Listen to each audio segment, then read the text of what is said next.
So, a priest, a rabbi and a duck walk into a bar. But wait, let's not get sidetracked.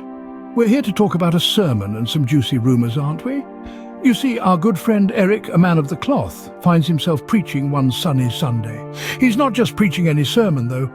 Oh no, he's addressing the elephant in the room, the talk of the town, the hot gossip that's been making the rounds faster than a game of hot potato at a child's birthday party. Now you might be asking, what's all the fuss about? Well, it's about Mary, Eric's daughter, Mary. She's been acting a little, let's say, out of character. And the community, being the loving, caring and ever so slightly nosy bunch that they are, have been buzzing like bees around a honeypot. You wouldn't believe some of the rumours swirling around. Pregnancy, theft, running away, even drinking.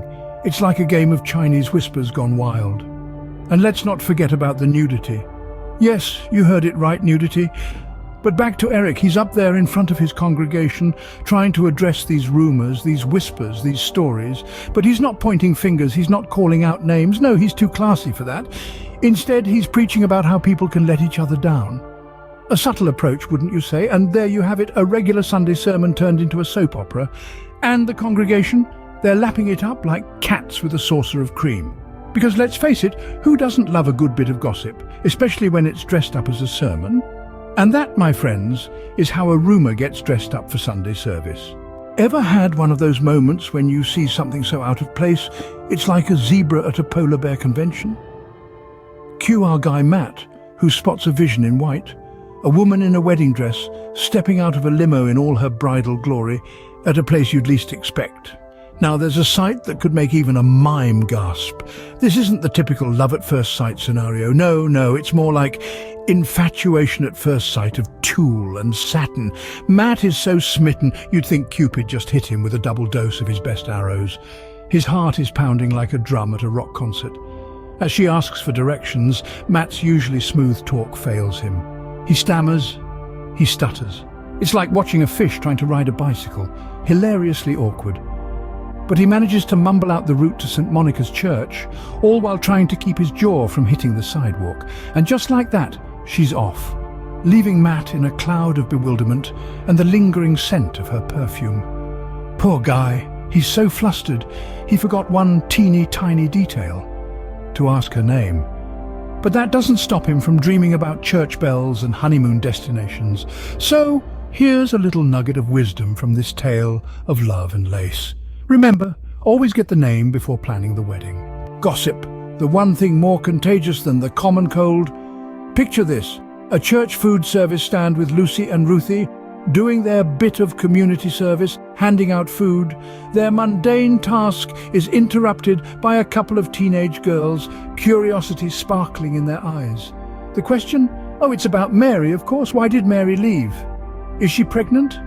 The rumour mill has been working overtime, and these girls are the eager messengers, hungry for answers. Lucy, ever the diplomat, handles the situation with grace. It's a personal matter, she says, a private matter. The words hang in the air, a gentle reminder that people's lives are not fodder for gossip. But then there's Ruthie, sweet, innocent Ruthie, who can't quite wrap her head around the concept of gossip. Is Mary pregnant? She asks, her voice a whisper in the wind. Lucy, ever the patient sister, explains once more. It's just gossip, Ruthie, she says. It's wrong to spread stories about people, especially when they're not around to defend themselves. And so the two sisters continue their task, a little wiser, a little more aware of the world around them. The gossip mongers slink away, their curiosity unsatisfied, but their appetite for gossip still raging.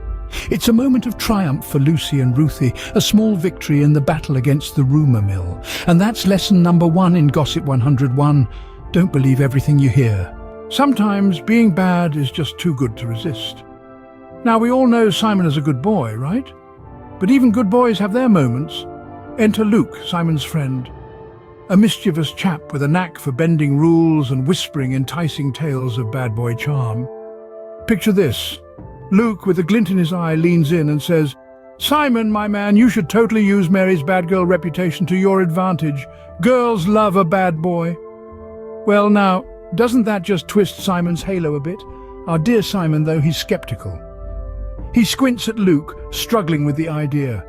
Why would they think I'm bad, he asks, innocence practically radiating off him. Luke, ever the crafty one, smirks and points out a group of girls. See them, he says. They think you're bad because I told them about the infamous Murphy twins saga. Oh, the temptation. It's like dangling a forbidden apple in front of a wide-eyed innocent. Simon, our good boy, is now caught in a conundrum. To be bad or not to be bad? That is the question. He considers it, the idea swirling around in his mind, a spark of curiosity ignited. And that, folks, is how a good boy considers going rogue. If you can't beat them, outwit them, right? Well, that's exactly what our little mastermind Ruthie thought. In the grand scheme of diverting attention from the storm of rumours circling around Mary, she hatched a plan as audacious as it was ludicrous. A plan involving not just one, not two, but 5 outrageous tales. First, she decided to play on the sympathies of her audience. She weaved a story about dear Lucy, turning her from a regular teen into a brave warrior battling an array of disabilities. Each condition she invented was more outlandish than the last, creating a Lucy that was less of a girl and more of a superhero. Next, she turned her attention to Simon. Ruthie, with her mischievous imagination, rendered Simon mute. Yes, you heard that right. Our chatterbox Simon, the boy who could outtalk a parrot, was suddenly speechless. The irony was not lost on those who knew Simon well. Then came Matt's turn. Ruthie decided to take it up a notch and sent Matt to jail. She painted a picture of Matt behind bars, swapping his medical books for prison stripes. It was a far cry from the reality of Matt, the aspiring doctor, but it sure did make for an interesting tale.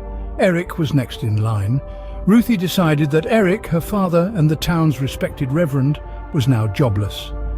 The image of a laid-off Eric, moping around the house in his pajamas, was enough to send the gossip mill into overdrive. Finally, she spun a yarn about Annie, her mother.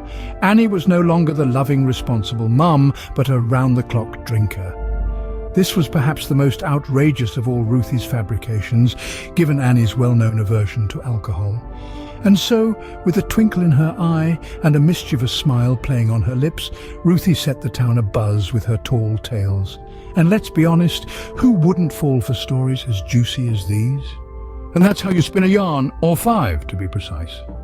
Let's take a moment to reflect on the words of Confucius. Without gossip, a conversation is as bland as a meal without salt. But as we've seen in this whirlwind of an episode, it's not the seasoning, but how we use it that matters. Gossip, like salt, can add a dash of excitement to our daily chatter. But when it spirals out of control, it can distort reality, tarnish reputations, and wreak havoc in people's lives. Mary, the subject of the town's wild rumours, was sent away for her safety. The whispers grew into a deafening roar, painting a picture far from the truth. And then we had Ruthie, a little girl who thought she could use fiction to shield her family, but instead she added fuel to the fire. It's not just about the stories we tell, but the stories we choose to believe. Gossip can be a dangerous game, and playing it can change the course of lives in ways we can't even begin to predict. So, the next time you're tempted to season your chat with a pinch of gossip, remember, too much salt spoils the broth.